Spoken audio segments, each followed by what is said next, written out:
Halo teman-teman sekalian, mari kita bersama-sama belajar tentang penggolongan sakramen menurut kekasan dan keistimewaannya. Kita tahu bahwa di dalam gereja Katolik ada 7 sakramen, dan dari 7 sakramen ini digolongkan kembali ke dalam beberapa bagian berdasarkan kekasan dan keistimewaannya. Yang pertama, sakramen mayora atau sakramen besar. Dan yang kedua, sakramen minora atau sakramen kecil. Jadi berdasarkan kekasannya digolongkan menjadi 2, sakramen besar, sakramen kecil. Nah, sakramen mayora, sakramen besar, terdiri dari sakramen baptis dan sakramen ekaristi. Sedangkan sakramen kecil terdiri dari sakramen krisma, sakramen pengakuan dosa atau sakramen tobat, sakramen pengurapan orang sakit atau sakramen perminyakan, sakramen imamat, dan sakramen perkawinan. Mari kita lihat bersama-sama masing-masing bagian dari sakramen mayora atau sakramen besar. Yang pertama, sakramen baptis. Sakramen baptis digolongkan sebagai sakramen besar karena sakramen baptis merupakan pintu gerbang bagi seseorang untuk dapat menerima sakramen-sakramen yang lainnya. Jika ingin menerima berbagai sakramen yang lain di dalam gereja Katolik, maka seseorang harus dibaptis terlebih dahulu. Baptis menjadi jalan masuk atau pintu utama agar seseorang dapat menjadi anggota gereja Katolik dan menerima keenam sakramen lainnya. Yang berikut, sakramen ekaristi.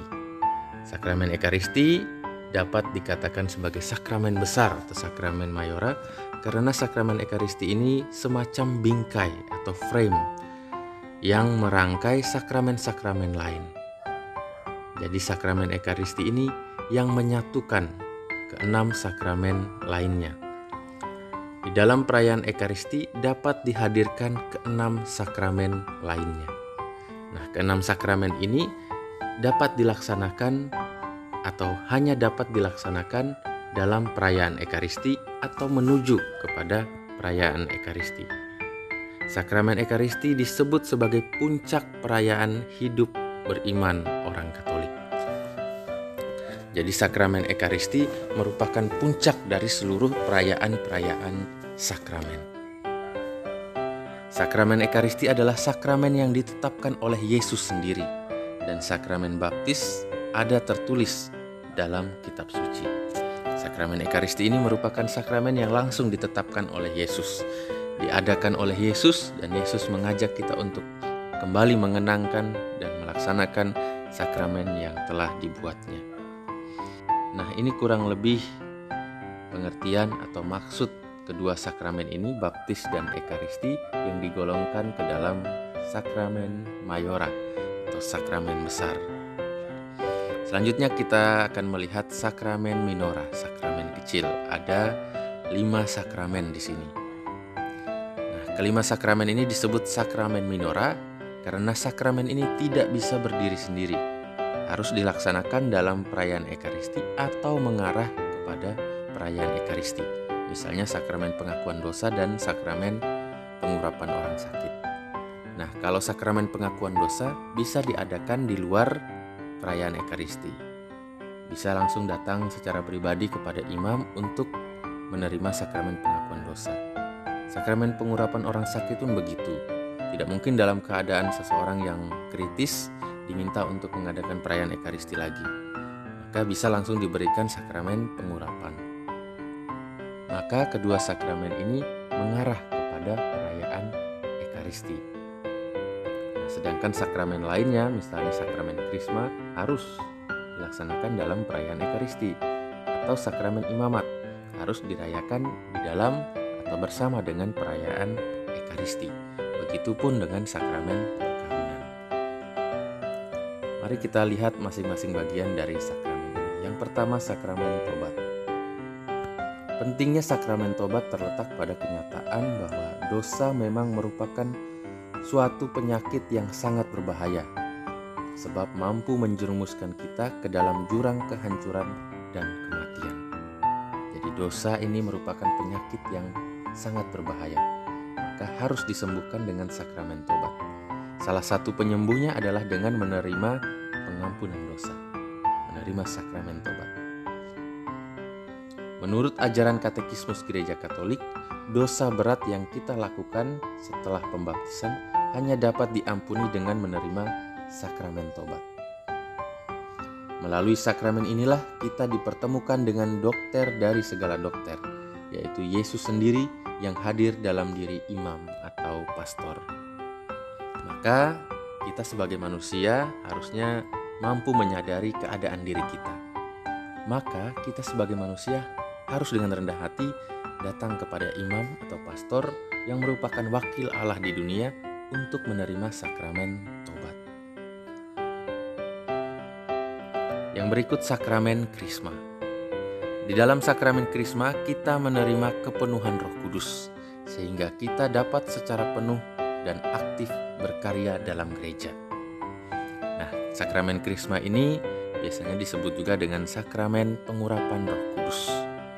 Roh Kudus mulai berkarya di dalam diri kita sehingga kita dapat aktif berkarya sebagai pewarta Injil di tengah dunia. Para rasul yang menerima Roh Kudus saat Pentakosta, sebelum peristiwa Pentakosta mereka sudah menerima Roh Kudus, tetapi mereka baru aktif sesudah Pentakosta. Demikian juga halnya dengan kita, karena sebenarnya Roh Kudus pun sudah kita terima saat permandian, saat menerima sakramen baptis, yaitu roh yang menjadikan kita anak Allah dan yang membersihkan kita dari dosa asal. Maka ketika menerima sakramen Krisma, roh yang sudah kita terima ini semakin aktif dan mengajak kita, memampukan kita untuk berkarya mewartakan kasih Kristus di tengah dunia. Selanjutnya sakramen pengurapan orang sakit merupakan sarana sakramental utama berkaitan dengan pelayanan orang sakit. Sakramen ini didasarkan pada seluruh pelayanan Yesus bagi orang miskin, baik jasmani maupun rohani. Penerimaan sakramen orang sakit adalah orang Kristen dalam keadaan kesehatan yang sangat lemah karena sakit yang berat atau karena menurunnya kesehatan akibat usia. Maka ketika usia sudah lanjut dan kesehatan semakin melemah, maka segeralah datang kepada imam, pastor untuk menerima sakramen pengurapan orang sakit. Dengan menerima sakramen pengurapan orang sakit, kita dipersiapkan untuk masuk ke dalam kediaman abadi bersama Bapa di surga. Nah, yang berikut sakramen perkawinan. Gereja mengangkat perkawinan ke martabat sakramen karena persatuan, cinta, kesetiaan, dan penyerahan diri suami istri menghadirkan cinta Kristus kepada gereja. Nah, perkawinan merupakan ikatan yang tidak terceraikan seumur hidup, karena perkawinan merupakan lambang cinta Kristus dan gereja. Cinta Kristus dan gereja, cinta Kristus dan umatnya tidak pernah terceraikan seumur hidup. Tanda sakramental perkawinan ini terletak pada tindakan bebas dan pribadi yang menyatakan bahwa kedua mempelai saling menyerahkan diri. Imam menerima janji pasangan suami istri, "Saya sanggup," atas nama gereja dan memberikan berkat gereja atas kedua mempelai. Maka peran imam di sini adalah menerima janji pasangan dan memberikan berkat. Imam merupakan saksi resmi gereja, sedangkan yang melaksanakan sakramen perkawinan adalah kedua mempelai. Tindakan imam ini menunjukkan bahwa perkawinan bukan sekedar perkara pribadi, melainkan tanda di hadapan umum yang mengungkapkan kasih dan kesetiaan Allah. Maka harus disadari bahwa perkawinan bukan sekedar relasi pribadi antara suami dan istri, tetapi juga merupakan perkara umum di hadapan seluruh umat, di hadapan gereja, dan di hadapan Allah. Maka perkawinan harus dipertanggungjawabkan secara bersama-sama antara suami dan istri di hadapan Allah. Nah, selanjutnya sakramen imamat. Sakramen imamat mencakup episkopat atau tahbisan uskup, presbiterat tahbisan imam, dan diakonat tahbisan diakon, dan diberikan dengan penumpangan tangan serta doa tahbisan yang ditetapkan dalam buku-buku liturgi untuk tiap-tiap tingkatan. Jadi dalam gereja Katolik ada 3 tahbisan: tahbisan uskup, tahbisan imam, dan tahbisan diakon. Sakramen imamat memberikan pengudusan atas orang-orang yang mendapat tugas dan jabatan khusus untuk memimpin tugas rajawi, menguduskan tugas imamat, dan mewartakan tugas kenabian. Jadi imam mengambil bagian dalam tugas Kristus secara penuh: memimpin, menguduskan, dan mewartakan. Sedangkan kita sebagai awam juga mengambil bagian dalam tugas Kristus sebagai imam, nabi, dan raja sesuai dengan pilihan dan panggilan kehidupan kita masing-masing. Semoga penggolongan sakramen menurut kekhasan dan keistimewaannya ini dapat memberikan kita pengetahuan yang mendalam tentang pembagian sakramen-sakramen berdasarkan kekhasan dan keistimewaannya. Semoga bermanfaat dan terima kasih. Tuhan Yesus memberkati.